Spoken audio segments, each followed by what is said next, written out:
there's a lot of activity taking place at the Olympics. Kuna Simone Biles pulling out of the gymnastics, but you're going to be talking about that later on. But first of all, I just wanted to get your take in terms of what you make of the performance of the Team Kenya so far.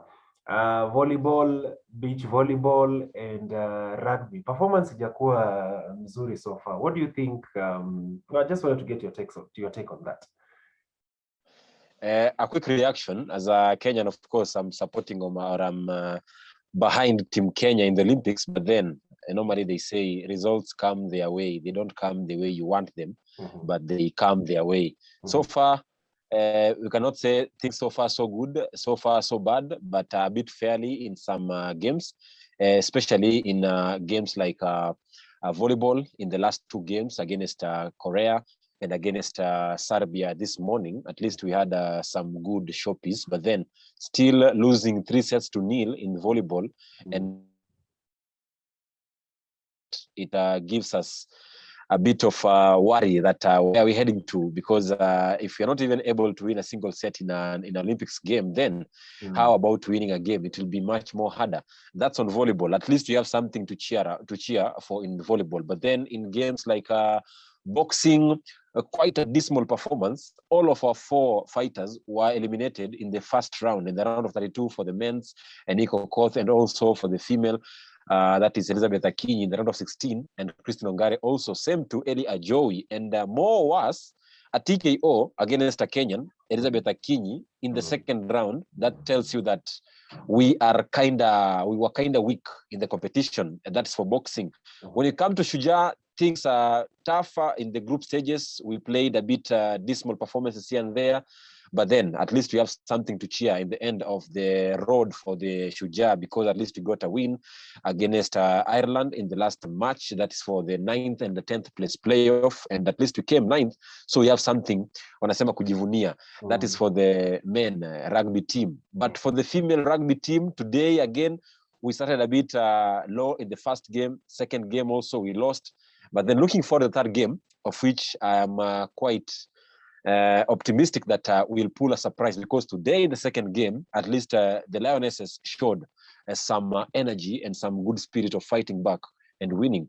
So until now, I can say dismal performance from my own perspective, and then we have some 2-3 lessons to learn from the different games and from the different disciplines that we've played so far in week 1 of the Olympics.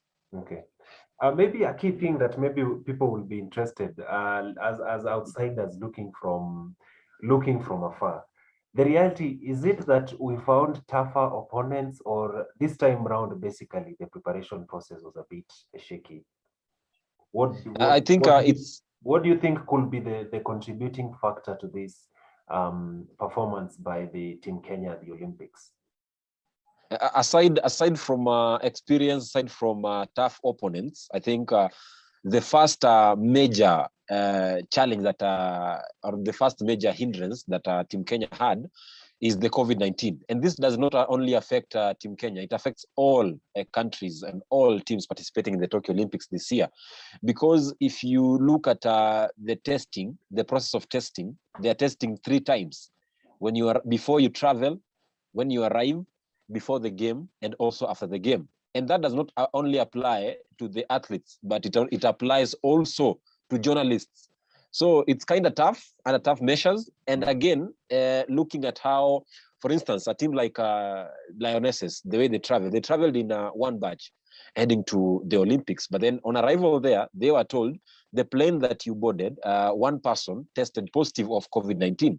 So the whole plane had to go into quarantine. That's the whole team going into quarantine for 14 days. Imagine 14 days you are in quarantine, and you can't see your teammate. You can't train together. You are training in groups. So that mentally affected the team. So I can say generally the lack of funds also due to the pandemic also is a major blow, because the fund also is a third player in any competition. So without a fan, you don't have the morale, you don't have the support that you need as a player. So majorly, I think, even before we come to the experience, even before we come to the tougher opponents, first and foremost, COVID-19 pandemic is the major blow to Team Kenya and also to other teams. And then, secondly, after the pandemic, I think the other thing that majorly hinders our team performance or makes us perform dismally is poor preparations. Take a look at how we prepared for the Olympics. We were not able to before the major tournament. This is majorly also due to the pandemic again. So I think the COVID-19 pandemic also is the same thing that is making our team perform dismally, because again, you can take a look at the kind of support the teams are getting, and take a look at a team like Lionesses. They didn't get so much support when they were playing in the African Cup, but a team like beach volleyball, they also didn't get that much support like teams like Harambee Stars were getting during the AFCON. So I think that support and the COVID-19 pandemic also dealt a major blow in our performance in Tokyo this year. Okay. I know we may not be talking as officials of the IOC, of course, because we are journalists. But looking outside, what do you think should have been handled better in terms of the preparation of the Olympics? Do you think, because you remember the time when we were having the series of lockdowns in the country, people were just balkanized, like everything was put together, stopped, but there wasn't like a clear communication. So in terms of that, do you think the whole preparation process for the Olympics could have been handled better than it was? Yeah, it could have been handled better, because CS Amina Mohammed, before the teams were traveling, she was insisting that our teams should be traveling in batches. They shouldn't travel in one batch. For instance, if we have 40 athletes that we took to, we could have had traveling batches of 10 each, so that in any case that there will be an COVID-19, then we would have the whole team going into quarantine. We'd at least have 5 members going into quarantine. So in terms of preparation, that, and also taking a look at how we were preparing into the games, at least we could have had before the major tournament, because this could have boosted our morale. This could have boosted our heading us into the major tournament, knowing that we've at least played these teams and we know our capability, we know our weakness, we know our strengths, and we can work on weaknesses and we can improve on our strengths to make sure that come August in Tokyo, we'll at least have a good performance in the team. Okay. Yeah. So Andrew Amonde is retiring. That is the word he said. He's retiring after the Olympics. Any word for Andrew Amonde? I mean, he's a legend in his own way, man. Yeah, he's a legend of a decade, playing in the Kenyan rugby scene and donning the national colors. And he was part of the team that won in Singapore in 2016, if I'm not wrong. Yeah. And being a captain of the national team for that long while until now tells you that this man is a man of words, is a man of experience, is a man of skills and ability to pass into the next generation. This was very expected, not that it was not expected, because the Olympics were to be held last year, but then due to the pandemic, they were postponed. So I remember very well before last year, before the pandemic, he clearly said that Olympics are my last games. If I make the Olympics and play in the Olympics, then I think I will call it off after the Olympics. So it's not like we were not expecting it, or rather it was just an abrupt announcement, but then we were expecting it, because last year, he mentioned very clearly that I'm going to retire after the Olympics. But then how is he retiring after the Olympics? I can say on my own self that he's retiring on heads high, knowing that at least he was part of the team that was in Singapore and won that leg HSBC series. And coming into the Olympics for the final year, going out at position 9 with the national team, and also being part of the Shujaa 7th team that also won the African Gold Cup. I can say a big congratulations, and I hope that KRU, that is Kenya Rugby Union, will also incorporate Andrew Amonde in the technical bench or in the team, because he has a lot to offer to pass to the generation to come, and also to make sure that he mentors others in the team, and also ensure that that legacy that he has left in the team continues to build, that spirit continues to build in the next generation of players to come. Okay.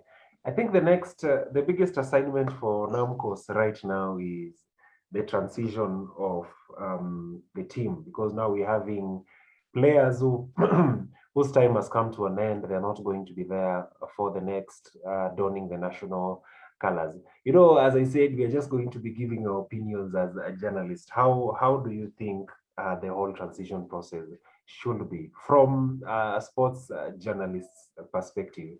How better do you think the transition process in terms of players should be done? I think transitioning the players starts from grassroots. So we should have, just like football, the same way in football, we have academies. We have, for the national team, Harambee Stars, we have under 23, we have under 18, we have under 17. The same way should be done with the rugby national team. We shouldn't be only depending on the likes of Andrew Amonde, the likes of Colin Sinjera. Their time will come and they will it has today. You see, what will end tomorrow? Where will we go to? Will we still say that Colin Sinjera is our all-time top scorer and he should come and help the team? No, we should think of tomorrow, because today we have Colin Sinjera, today we have Andrew Amonde, but then tomorrow, who will we have? Because Andrew Amonde won't play for Shujaa for the rest of his life. He has recently retired from duty. But then the big question for the KRU and for Namco Simiyu is who will replace Andrew Amonde and fit in well in his shoes. So that's where we come up with proposals of having a younger team mentor this team, and that's why I said Andrew Amonde should be incorporated in the technical bench and in the KRU to make sure that at least he passes that the skills he has learned, the experience he has learned from the national, from the international and national assignments, to make sure that at least the likes of Tabu who are coming, the likes of Olindi who are coming in, who are still young, will come in and get some exposure and get some skills passed on by the legends themselves. So having a younger generation to come will help boost and maintain the performance and the high status of Shujaa in the international and national assignments. Okay. Sagini, outside the courts, there's been a lot of activity that has been going on. We saw Simone Biles not participating in the gymnastics, finals, and as a result, the Russian Olympic Committee team took that particular competition. The biggest conversation has been the whole issue of mental health. And I wanted us to take it from an angle of coverage as journalists and as the media. How better do you think journalists should be? How journalists should be more sensitized and more sensitive about the whole issue of mental health? Because if you look at the case of Naomi Osaka, she was saying that she didn't want to participate in the French Open media because it was going to give her a lot of pressure and something in that line. But then the tournament organizers ended up finding her. So as a journalist, how do you think we either stabilize or destabilize the mental health or the mental condition of the athletes participating in a competition?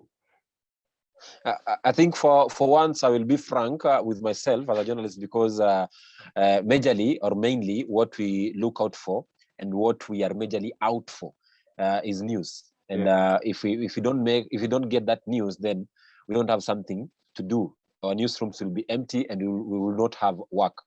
So it comes first. We want news, yes, but then what kind of news are we going to look for? Because when you take a look at the issue of mental health, this is a personal and an individual affair, because it doesn't come hand in hand with others. It's a one-person thing. So when one is mentally affected, you don't come in and try to be selfish in thought and try to be selfish in objectivity, because as a journalist, I can say frankly that we were at least we were a bit selfish in thoughts, we were a bit selfish in objectives, because we didn't take care of the human perspective, not being inhuman, but then being human in perspective. Because when we report that Simone Biles has pulled out of the tournament because of mental health, what we are majorly looking for as journalists is the performance, is the effect of Simone Biles not participating, because we know very well that Simone Biles was looking out for 3 major medals, which if she could have gotten the 3 major medals, then she could have become the most successful gymnast in Olympics history. And then also currently is the holder or is the most successful gymnast in USA. Yeah. So again, we take a look at she has 4 medals, Olympic 4 medals, and then in 2016 in Rio de Janeiro, Brazil, she won bronze. So as journalists, we are just looking at the records. She's not going to participate. So that means she won't be the most successful gymnast in Olympics history. Instead of focusing on the human perspective, how important is mental health to her?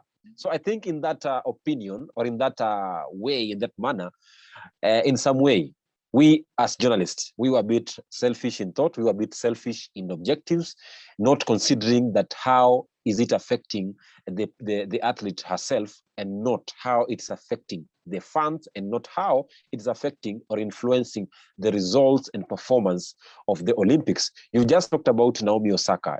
She wasn't supposed to participate in this tournament, but then journalists came and said, because she's not going to participate, we're going to fine. And then at the end, she was fined. The same case happened in England in football back then with Anthony Martial and Paul Pogba. When Pogba doesn't participate well, the English media normally comes in and talks badly about Pogba. But when Rashford performs dismal, they don't talk that way. So you see, there's some bit of inhumanity when reporting, which should not be the case. Yeah. So we need to be a bit, I don't want to say nice. We need to be a bit considerate to the athletes, because I feel like in a way we are usually giving them a lot of pressure, the pressure to perform. Yeah. When are you going to do this? When are you going to do this? But I think I agree with you that we need to sort of like find a balance in terms of what we cover and how we can contribute to the good mental health well-being of the players. Sagini, sure. Probably as we wrap up, what do you think people within the sports need to do to kind of like support athletes with the whole conversation of mental health? Because the reality is the structures are not there, especially in most, even in established countries. There isn't like that whole setup structure that gives athletes the ability to sort of express their disappointments, and they find help with regards to mental health. What do you think needs to be done to help athletes in this direction? We have 2 participants in that regard of helping these athletes and our sports personalities in the country and in the world at large. One is the society, then 2 is the media. Let me start with the society. The society needs to know that mental issues not only affect sports personality, but also affect everyone in common. So when someone is mentally affected, what that person needs at that moment is that support, that care. That support is very important to make sure that this person will overcome that issue. I can just take an example of Simone Biles.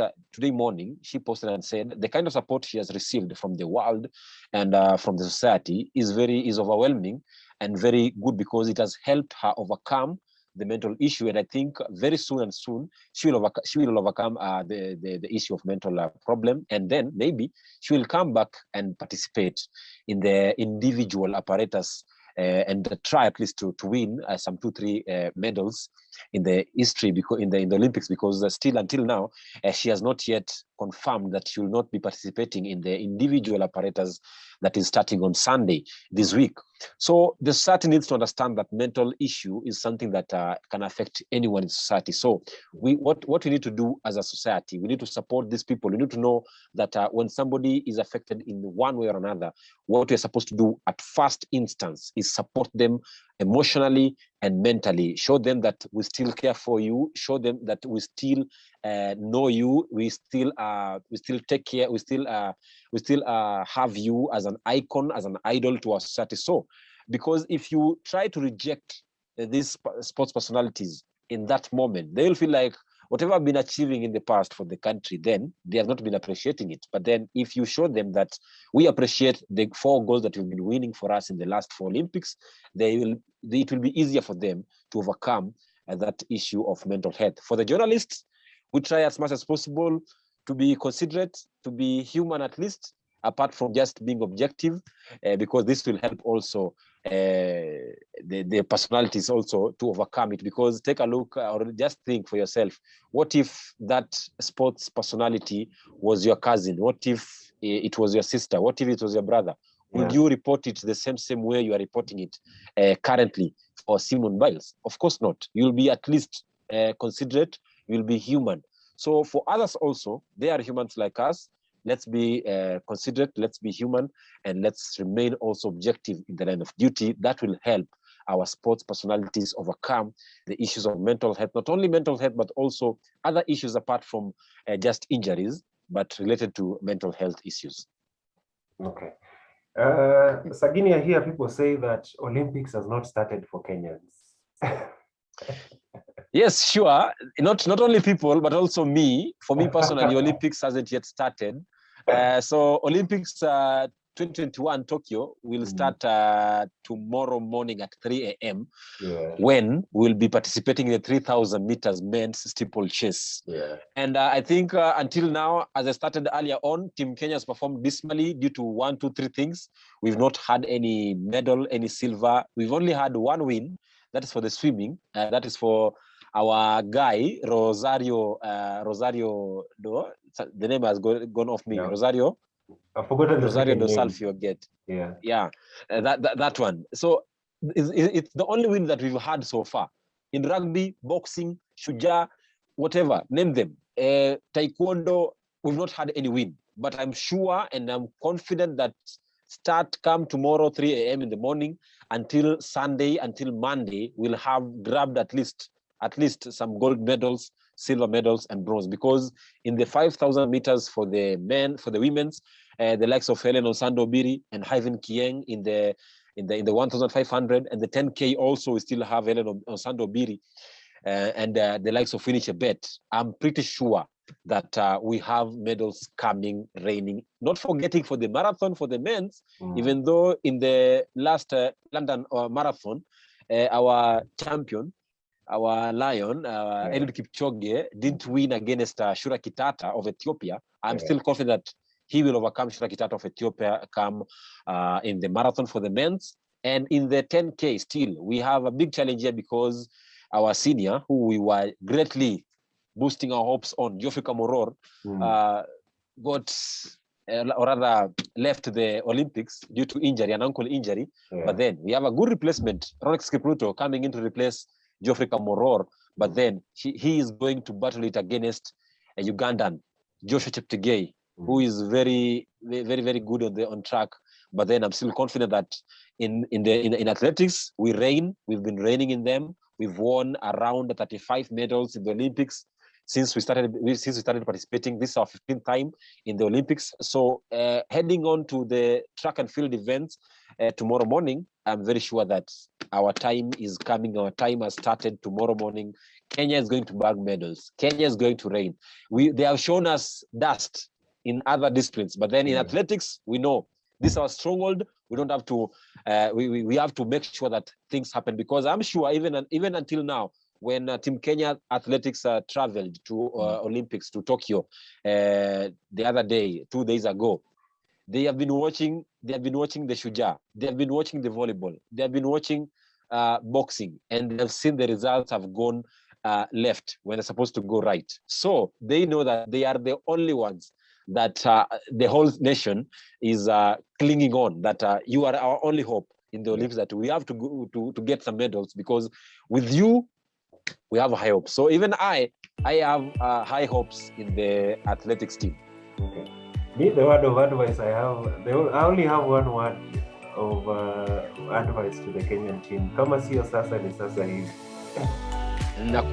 They say hakuna kulala, hizi gold ni zetu.